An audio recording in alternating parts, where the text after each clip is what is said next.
dieną jinai. Miega jos milžinai, po žemių jų ilsis krūtinė.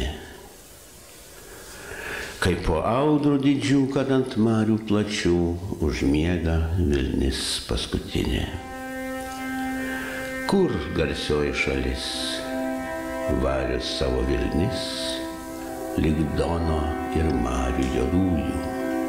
Vienas garsas tik tai vienapžėlė kapai teliko iš amžių senųjų. Gedimino laikus Vaidelutis garsus prikeltų, bet kur Vaidelutis? Aukso kanklių balsai nebeskamba visai ir dainių žodynas menkutis.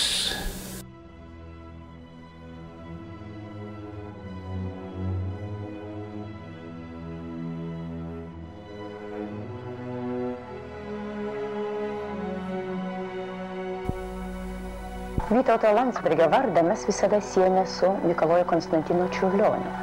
Iš tikrųjų, jo stambus darbai, knygos, taip pat straipsniai, publikacijos įvairiomis kalbomis labai daug padėjo Čiurlioniui paplisti visame pasaulyje. Labai brangios ir vertingos yra jo publikacijos apie Bronių Kutavičių, Balakausko kūrybą. Sunku turbūt viską ir išvardinti ir apskritai turbūt sunku surasime kitur žmogų, kuris nuolat grįžtų prie vienos ir tos pačios temos. Ir kiekvieną kartą sugebėtų ją išvelgti ką nors naujo. Čiurlionio rankraščiuose yra daugybė visokių eskizų, kurios galima įvairiai traktuoti. Kai kurie jų yra iš tikrųjų kūriniai, ne tik nebaigti, bet nepilnai užrašyti. Na ir ypač įdomu daryti tai, ką pavyzdį parodė profesorė Jadvyga Čiurlionytė. Ne tik redaguoti, bet ir restauruoti tos eskizinius ne visai baigtus arba nepilnai užrašytus Čiurlionio kūrinius. Bandant vienaip kitaip spręsti užbaigą, ten, kurios Čiurlionis neparašė, tik privedęs prie kodos arba prie reprizos savo muzikinę mintį.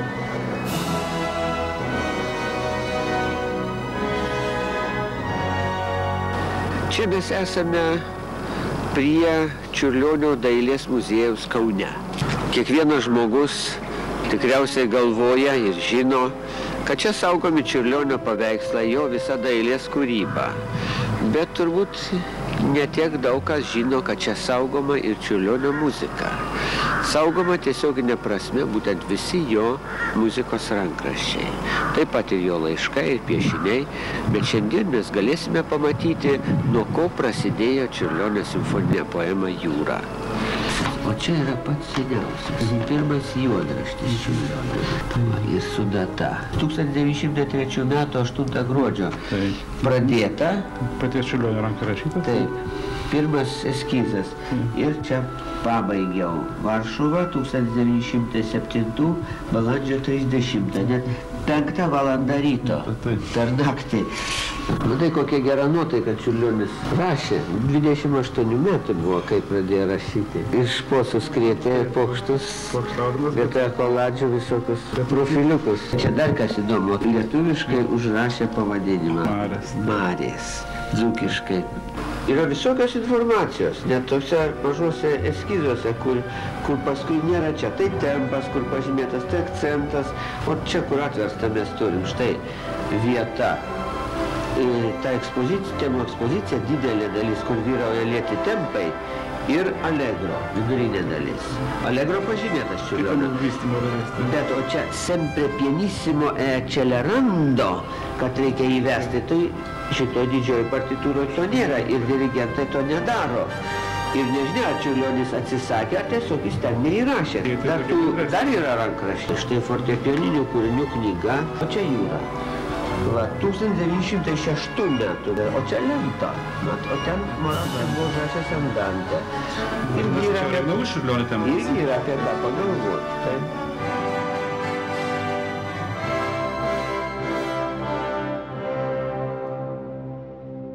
O jeigu mes paprašytumėm parodyti visgi skambinantis muzikologas, tai jau netaip dažnai sutinkamas reiškinys. Nu, arba neskambinantis pianistas dažniau sutinkamas.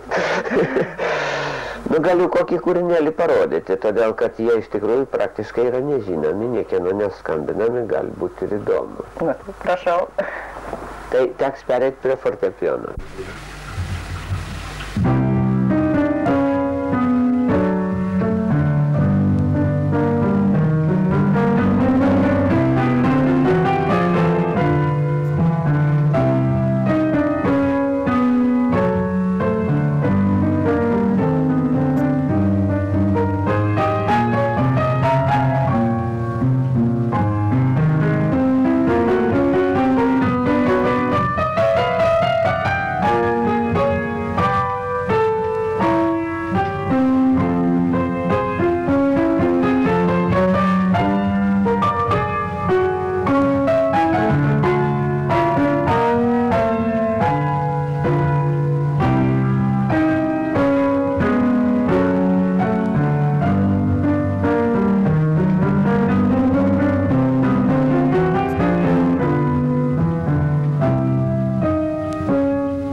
vasarą, kad prieš koncertą atlikėjas repetuoja ir staiga dar ateina grupė ir sugužėja. Čia pilnas kambarys, muzikantus trupačiuką pasimint, paskui prašom, sakom, o jeigu taip vieną kūrinėlį pagroti. Ir jis pagroja ir labai didelį įspūdį daro žmonėms. Tai žinoma, visai kitas dalykas gyva muzika negu iš plokštelės ar iš jos. Ir tas gimdo tokį svajonį, kad gerai būtų turėti atlikėją, kuris sėdėtų ir grotų, kai ateina žmonės. Muziejaus toks darbuotojas. Taip. Tarp kitko, čia man, kai išeisiu į pensiją. Tetervynas burjadana.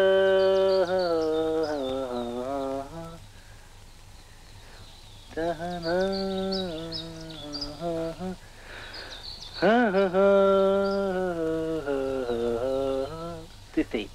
Aš kur tu tą melodiją išpaišai? Čia galima daug ką nusikopijuoti, o ten savo ritmą turi anas. Ir nuėjo. Aha.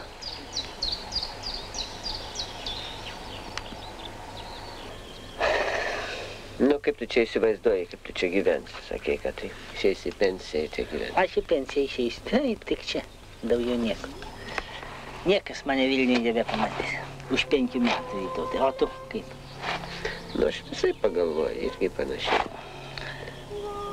Mes čia turim darbą, žinai. Čia geriau muziką galima rašyti negu ten.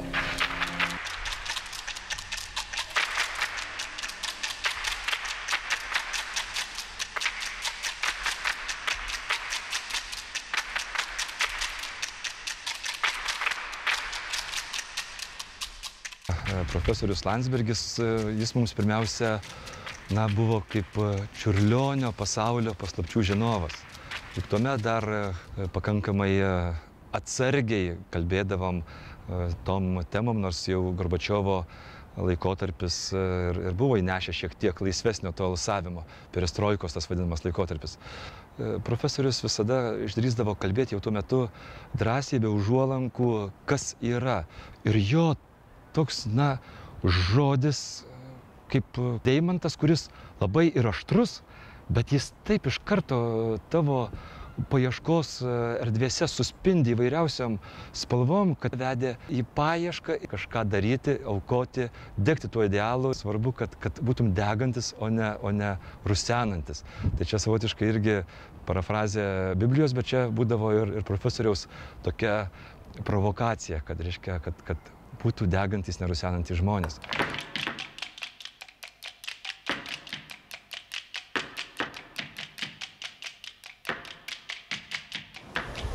Bute pas jį buvo senoviški lietuviški žemėlapiai, originalai. Rodos 3 ar 4. Jisai sako, čia mūsų tėvų palikimas, tie žemėlapiai. Sako, ir tau irgi priklauso. Tai sakau, gerai, bet aš noriu šitą Merkatoriaus žemėlapį vežtis namo. namo, tai reiškia į Australiją. Sako, gerai, čia yra tavo žemėlapis, bet vežtis negali. Tokie vertingi dalykai turi likti Lietuvoje. Bet tokios jau buvo pažiūros į vertybės ir į ateitį. Klausiau jo tada, sakau, kaip tu galvoji, kaip tu manai, ar Lietuva atgaus nepriklausomybę? Jis buvo tada 70 metais įsitikinęs, kad atgaus. Aišku, jisai turbūt nei negalvojo, kokį vaidmenį jisai turės tame atgavime. Bet jis jau tada buvo įsitikinęs, kad taip, mes tą atsieksime.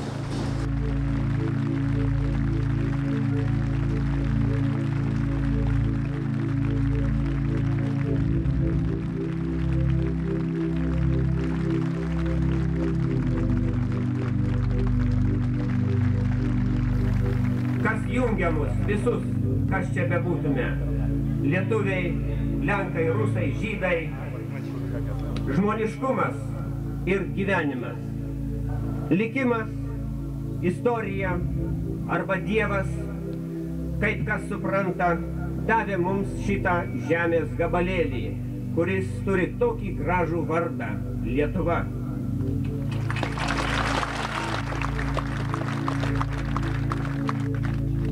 Jis tiko apsigyventi mūsų protėviams prieš mūsų erą, bet mums teko didelė atsakomybė, kad jis tiktų gyventi ir mūsų ainiams po mūsų eros. Mus čia esančius ir Lietuvoje gyvenančius jungia ta žemė ir tas dangus. Ir mums ne vis tiek, kas krinta iš to dangaus ir ką augina ta žemė.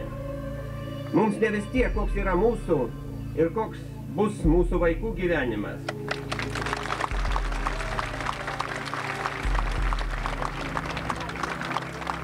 Šiandieną išlydime delegatus. Yra klausimas, kam jie atstovauja.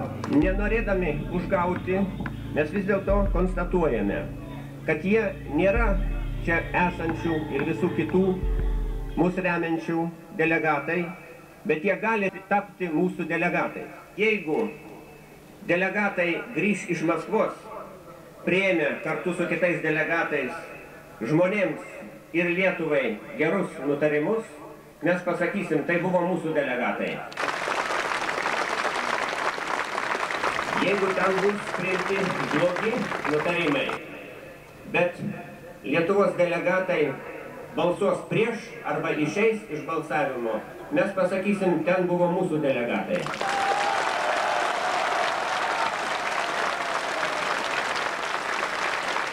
Na, o jeigu ten bus priimti blogi žmonėms ir Lietuvai nutarimai, tai mes pasakysim, kad ten buvo ne mūsų delegatai, be abejo, jeigu spėsim tą pasakyti.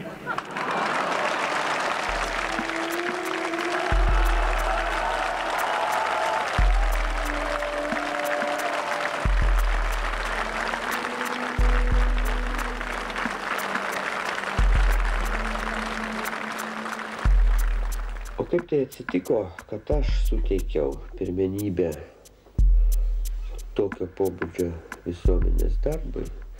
Tai atsitiko taip, kad atsirado tas visuomenės darbas. Ne aš jį sugalvojau. Ne aš sugalvojau sąjūdį ir to labiau persitvarkymo politiką ir programą. Nors be abejo buvau vienas iš tų žmonių, ir jų turbūt buvo nemaža, kurie laukė ir tikėjo, kad ateis laikas, kai mūsų gyvenimas turės keistis. Matau ženkliuką, čia užrašyta Lithuanian Power, kas angliškai reiškia lietuviams valdžia. Ką tai turėtų reikšti?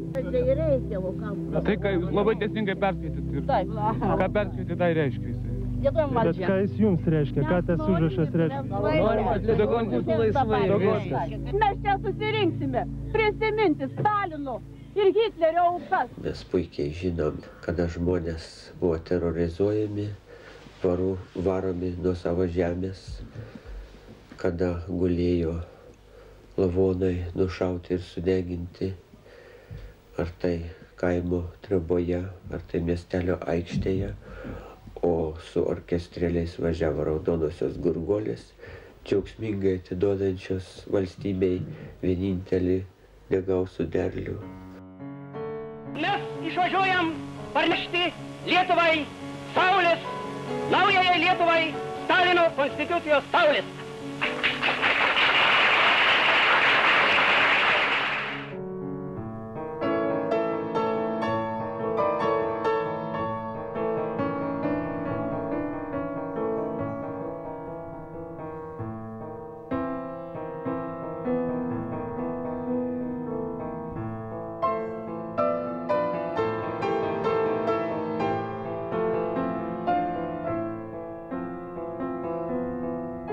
Jūs žinot ir aš žinau ir visi žinom, kad ta valstybė melavo be galo daug. Tai buvo norma. Meluot ne tik užsieniui, bet ir savo pavaldiniams ir net pačiai savo. O kai labai ilgai reikia kalbėti vieną, o galvoti, jeigu kas išdrįsta, galima tik tai tyliai galvoti kitą, tai žmogui labai sunku.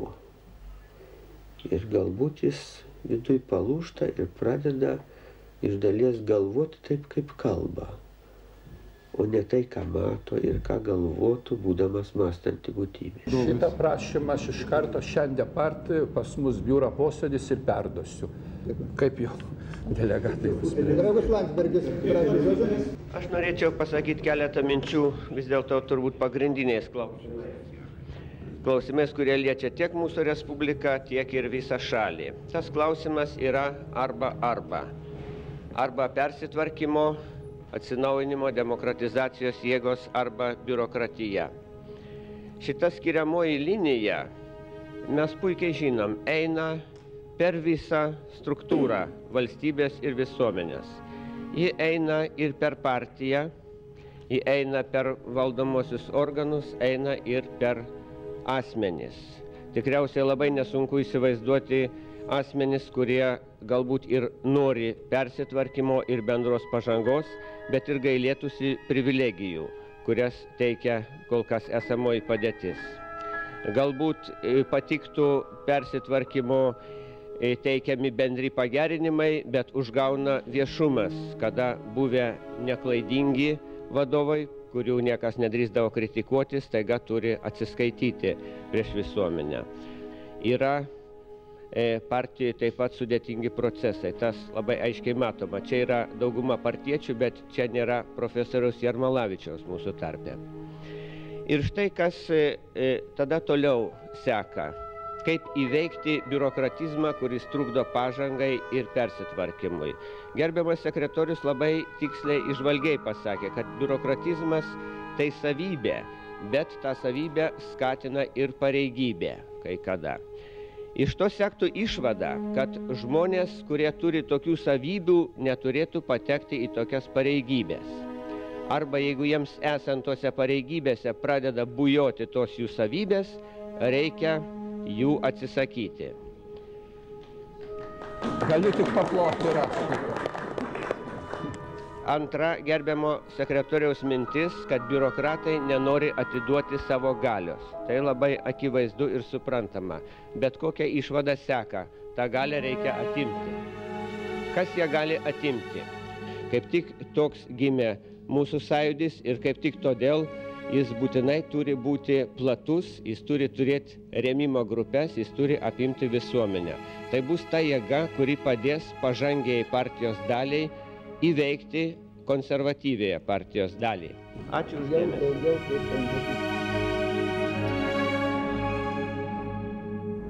Atgimimas kokius turės?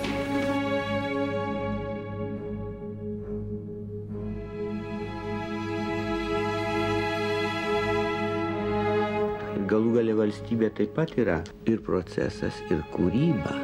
Ir mes turėtume vėl kurti savo valstybę ir tada jaustumėmės, kad gyvenam pilnavertį gyvenimą kaip visuomenė.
turime suvokti šios dienos reikšmę. Dienos, kuri buvo tokia lemtinga prieš 49 metus. Du žmonės tą dieną pasirašė vieną popierių. Jie vadinosi Ribbentropas ir Molotovas, bet už jų pakankamai baisių nusikaltėlių stovėjo kiti du – Hitleris ir Stalinas. Po nusikaltimų savo valstybėse tiek hitlerizmas, kiek anksčiau, tiek stalinizmas 1939 metais jau veržėsi kaip kruvina politinė ir karinė ekspansija į kitas teritorijas. Tačiau neturime žvelgti į praeitį vienu įskaudintų žvilgsniu, o juo labiau kaip nors piktai kivirčydamiesi. Jeigu norim turėti kitokią, švaresnę, laimingesnę tėvynę, turime pirmiausiai patys būti kitokie. Matykime ir save, ir visus šioje žemėje gyvenančius.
Aš nežinau, ar buvau kada gyvenime tiek laimingas, kai šio momento, šioje šventovėje, su visa Lietuva.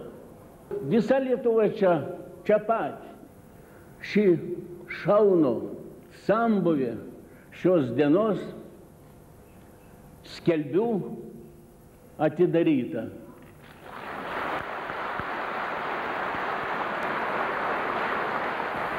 Su dideliu tikėjimu į jūsų širdį, į jūsų meilę, į jūsų troškimus nepriklausomai Lietuvai atkurti.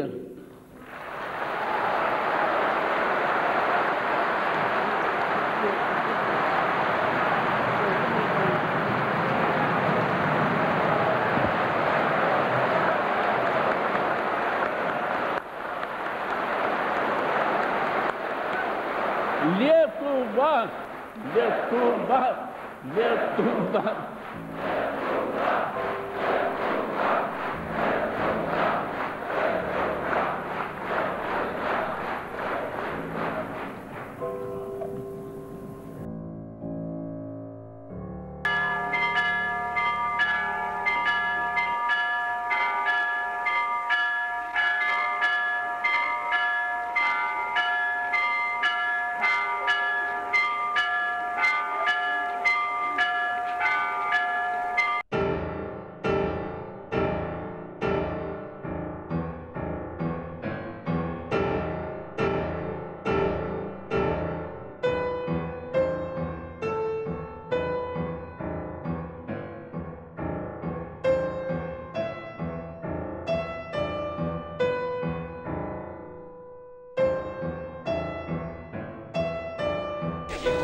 aš skaitau taip, kad čia yra imperija, o pažiūrėti į istoriją, tai ne viena imperija negyveno amžinai. Ir manau, kad nepasieksim dabar šiandien ryt Lietuvai nepriklausomybės, bet ateityje vis tiek ta imperija, aš manau, turėtų subirėti.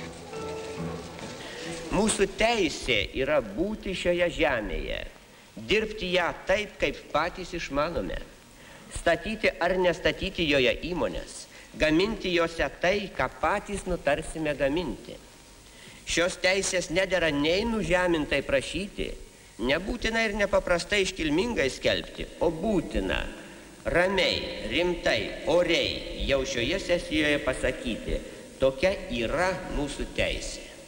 TSRS įstatymai galioja Lietuvos TSR teritorijoje tik tuo atveju, jeigu jie neprieštarauja Lietuvos TSR konstitucijai. Siūloma priimti štai Sąjūdžio šiandieną paskleistą deputatų tarpe įstatymo projektą.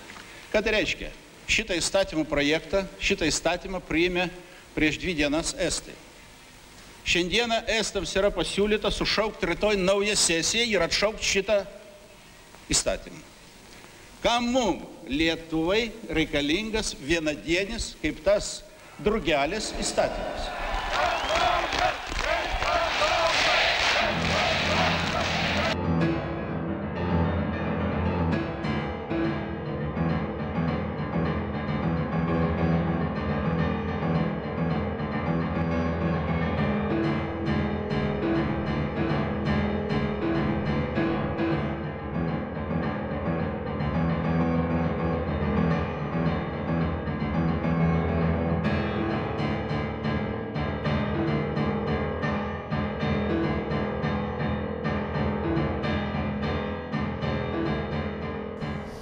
Matėm, kad mes negalim visi 35 bendrauti su CK, turi būti lyderis išrinktas, kuris imasi kažkokias atsakomybės, turėtų teisę kažką deklaruoti Sąjūdžio vardu.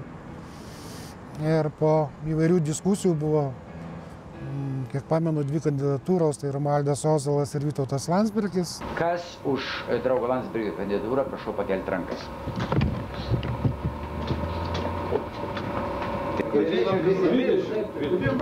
Dėl visako patikrinam. Prieš patikrinimui. Susilaikiusių nėra. Gerai, tada leiskit man jį pakeisti. Gerbiamas profesoriau, turiu jūs painformuoti, kad buvo nubalsuota vienbalsiai už jūsų išrinkimą. Sveikintų veikimus. Jau tada atsirado pirmos takoskyros tarp įvairių Sąjūdžio bendražygių. Vieni galvoja, kad nori tik padėti Gorbačiovui pakelti ekonomiką. O čia jau pasirodo, pradėjom siekti ir nepriklausomybės. Landsbergis ir tie asmenys, kurie buvo šalia jo, būtent laikėsi tos linijos nuosekliai tos 2 metus iki 90 metų. Ir tas siekis buvo pasiektas. Ir tai turbūt vienas didžiausių turbūt yra jo nuopelnų, kad neleido nukrypti Sąjūdžio nuo šio siekio.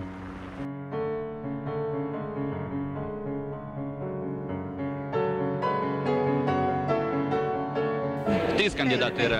Jūs už ką? Aš tik tai už gerbiamą profesorių Landsbergį, už šviesų Lietuvos protą. Patinka tuo platformoje jo aiškiai pozicija, kad jis daro ne tik tai apygardai, bet jis daro visai tautai, visai atgimstančiai Lietuvai. Už Landsbergį. Kodėl? Todėl, kad jis yra žmogus patikimas. Už ką jūs esate? Aš balsuosiu už vietinį. 2 valandas vyko susitikimas. 2 valandas kandidatas į deputatus atsakinėjo rinkėjų klausimus, o jų būta pačių įvairiausių. Kur išmokote vidinio santūrumo, kokia programa kovoje su mafija, kokia ateities strategija, kas bus su lietuvių tauta, jeigu bus didinama alkoholio gamyba, ką galvoja apie būsimą konstituciją ir daugelis kitų. Gerbiamas profesoriau, koks jūsų nuomonė turi būti deputatas? Deputatas turi būti blaiviai galvojantis, ryžtingas ir nuoseklus. Kai jeigu jūs tapsite deputatu, ką pirmiausiai padarysite? Lietuva! Lietuva! Lietuva! Lietuva!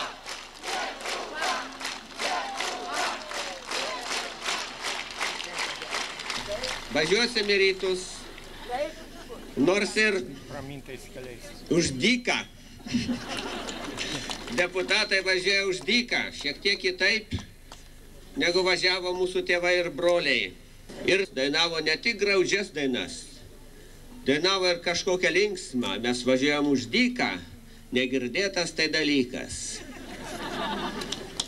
Dabar turėsime, nuvykę į Maskvą, dar kartą pakartoti jūsų visų protestą ir savo pasiūlymą pateikti, kad Lietuvos delegacija pati išsirenka savo atstovus į aukščiausiąją tarybą.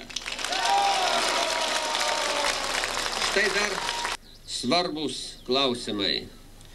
Kokios galimybės kovoti prieš bandymus priimti suvažiavime nutarimus, grubiai pažeidžiančius mūsų teisės? Klausė gerbiamas Černevičius ir aš galiu pasakyti, kad mes svarstom tai, svarstėm jau Taline, kad jeigu bus priimami nutarimai, grubiai pažeidžiantis gyvybinės respublikų teisės, kad mūsų nedalyvavimas tuo momentu nesuteiktų tiems nutarimams nei lašelio teisėtumo.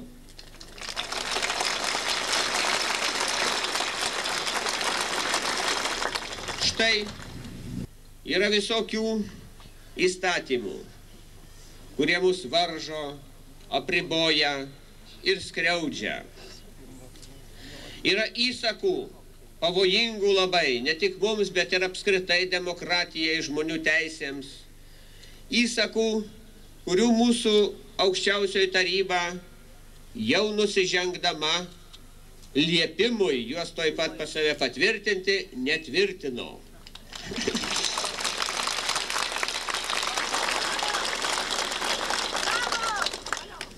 Bet netvirtino truputį lyg ir privengdama, oi kas bus, močiute. Dabar patys savo pasakėm, mūsų teisė tvirtinti arba netvirtinti. Ko netvirtinam, tas negalioja.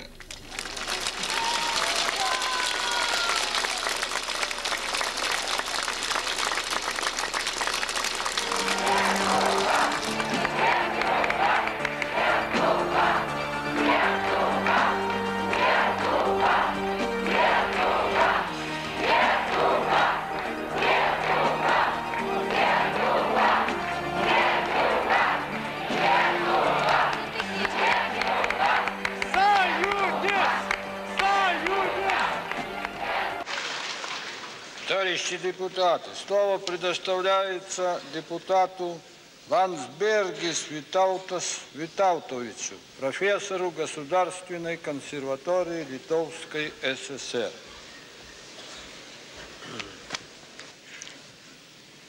Высокий съезд, уважаемый председатель, мы все здесь должны стараться понять друг друга, видеть общие цели и ценить благородные устремления каждого. Да проявится в этом политическая культура, как часть всеобщей культуры людей. Перестройке, увы, сопутствует тяжкий груз старого внутриполитического мышления. Новое мышление пока скорее на экспорт. Может быть, внутренний рынок для него еще не созрел, задавленный лимитами, а то и зачах в затянувшемся застое. Старое мышление с особой тяжестью давит на круг идей, связанных с правами народов и республик. Недаром данная область проблем наиболее запущена в теоретическом плане, а практические высказывания центральных руководителей, к сожалению, не обходятся без психологических ошибок. Отношения центра и республик, по привычке осуществляемые в схеме начальство и подчиненные, давно изжили себя и морально, и практически, и политически. Думая о том, как избежать длительной коллизии с устарелой Брежневской союзной конституцией и ненужного политического напряжения, мы предлагаем съезду внести поправку в статью 74 сегодняшней Конституции СССР, чтобы она полностью звучала так. Законы СССР имеют силу на территории союзных республик после принятия и регистрации их Верховным Советом Союзной Республики.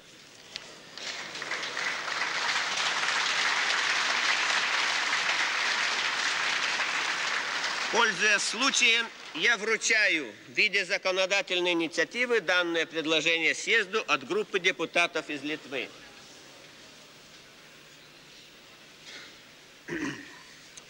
Демократизация страны должна предполагать и защиту процесса демократизации.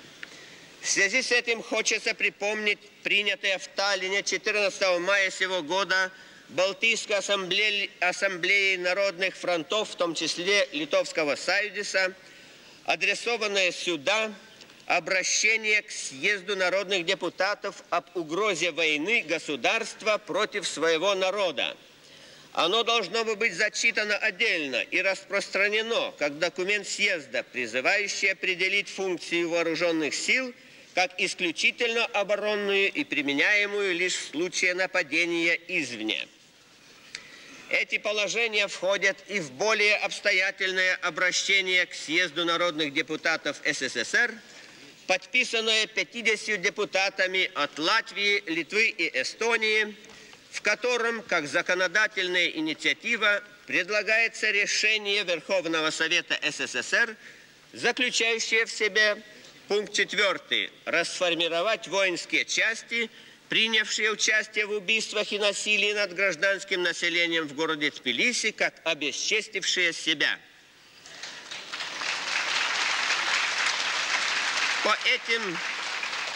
По этим документам вы снова убедитесь, что наши чаяния и заботы касаются всех. Мы хотим, чтобы на людях хотя бы в мирное время не испытывались боевые газы.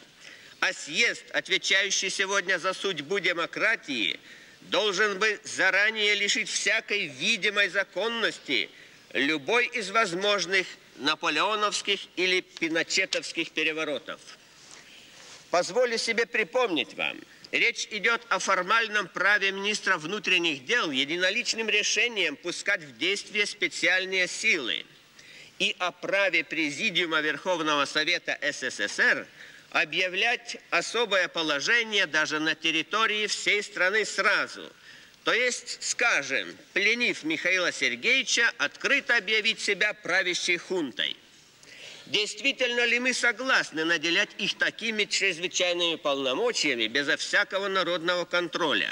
Действительно ли вы согласны с присутствием у дверей каждого из вас призрака с плохой конституцией в одной руке и окровавленной лопатой в другой руке, с такого рода силой закона?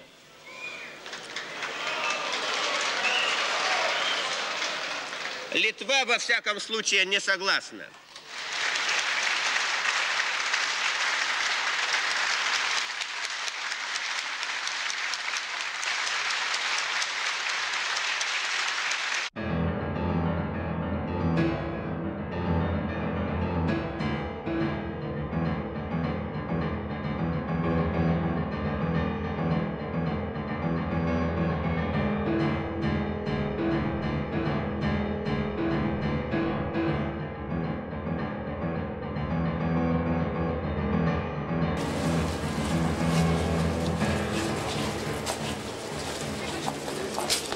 Rugpjūčio 23 čia posėdžiavo Lietuvos persitvarkymo sąjūdžio Seimas, 220 narių vadovaujantis liaudies judėjimo organas.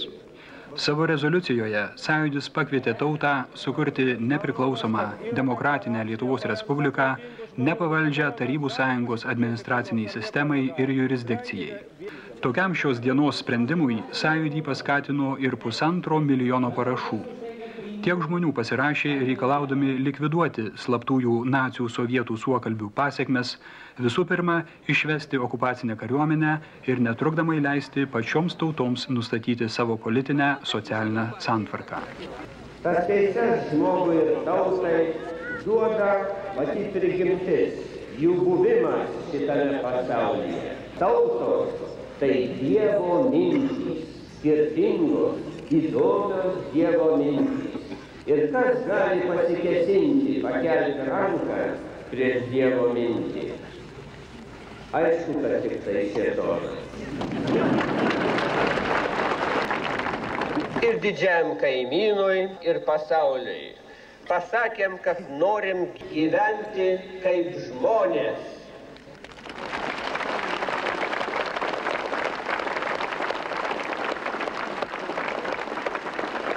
Įvardinimas mūsų siekimo tebūna laisvė.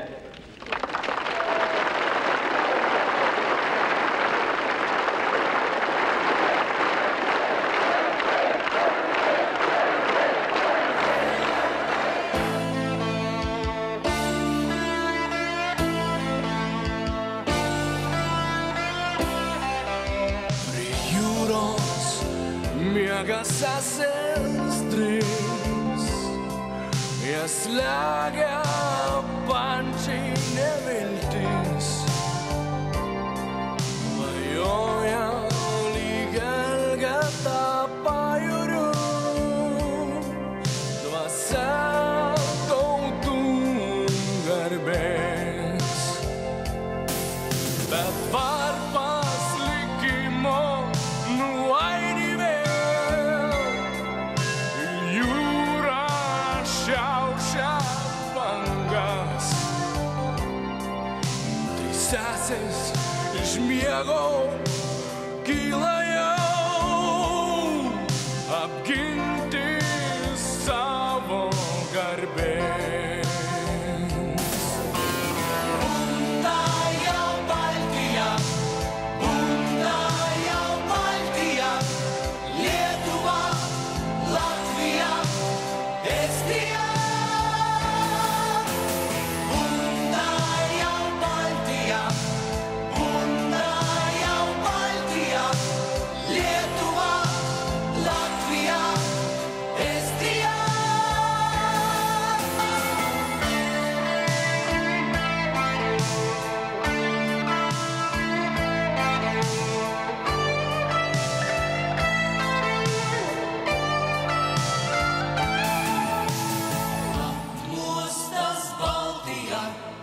Atmostas Baltija, Lietuva, Latvija, Igaunija. Bunda jau Baltija, Lietuva, Latvija, Estija. Ärka kaip Baltimaa, Lietuva, Latvija, Estija. Aš esu darbininkas ir būsiu darbininkas ir kovosiu už savo laisvę ir nepriklausomybę. Būčiau mokėjus rusišką kalbėti, aš būčiau pasakius, auksėli, brangusis tu mūsų, kodėl tu pavydi Lietuvai laisvės. Viešpatie, štai ta tauta ir tu ją matai, su visu jos skausmu, su jos meile ir pasiryžimu, ji dar niekad nebuvo tokia susikaupus, pakylėta, graži ir didelė, su vienybės šventų vainiku ant galvos, viltimi ir valia apsirengus. Mes dar niekad nebuvom tokie dideli, niekada mumyse dar nebuvo tiek laisvės. Ji teka mūsų rankom, iš manęs į tave ji liejas, iš tavęs į mane srovena. Laisvės upė, tai gerkim iš jos, prasiplaukim priklaupę akis, kad iš tolo pažintumėm laisvę.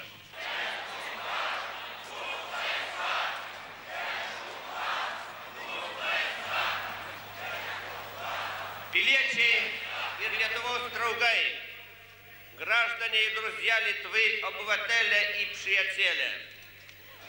Šiomis dienomis mus lanko daugybė mokytojų. Tai apaštalai, tikėjimo reformatoriai iš rytų ir kaip niekada gausus perspėjančių patarėjų balsai iš vakarų. Kai kurie vis dar sako, palaukite, nereikalaukite visų savo teisių, tik po dalelę. Tiems geriems žmonėms galėtume pasakyti, apsigyvenkite šalia Tarybų sąjungos, įstokite, kad ir be Dekanozovo pagalbos, pabūkite Maskvos valdomi, o paskui jau dėstykit mums apie federacijas, integracijas ir kaip čia jums arba mums neduok die nepažeidus istoriškai susikloščiusio politinio stabilumo. Štai du žodžiai, kuriuose visa esmė. Kas pavogta, turi būti grąžinta.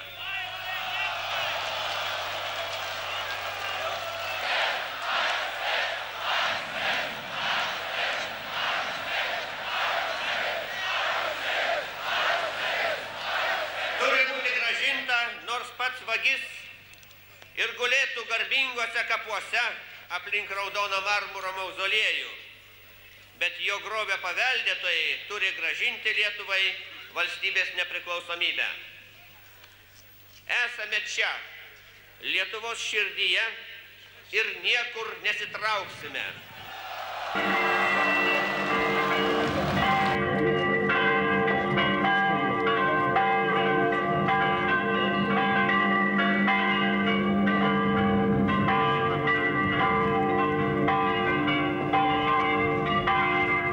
Jūs tikriausiai žinote, kad prieš keletą savaičių Europarlamentas priėmė rezoliuciją dėl judėjimų ir dėl įvykių vykstančių trijose Pabaltijo respublikose.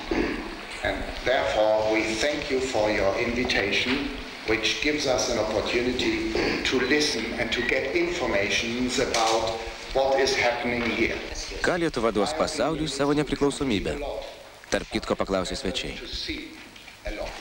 Teisinės valstybės kūrimo keliu, ji prisidės prie analogiško proceso Tarybų sąjungoje. Jeigu tas procesas Tarybų sąjungoje žengs į priekį, taip pat kaip ir bendras demokratizavimo procesas, tai pasaulyje bus daugiau pasitikėjimo ir daugiau taikos.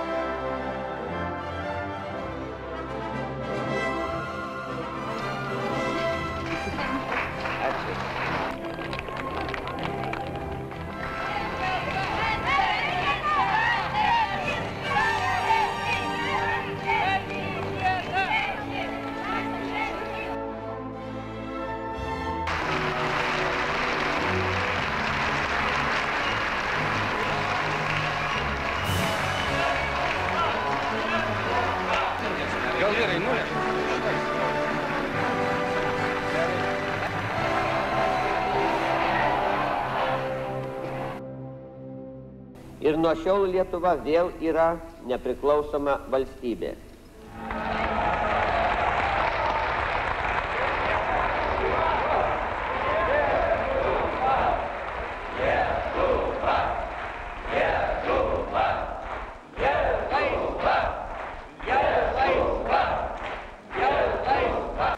Jums liudijant, prisiekiu būti ištikimas Lietuvos Respublikai. Prisiekiu būti ištikimas Lietuvos Respublikai. Prisiekiu gerbti ir vykdyti jos įstatymus. Prisiekiu gerbti ir vykdyti jos įstatymus.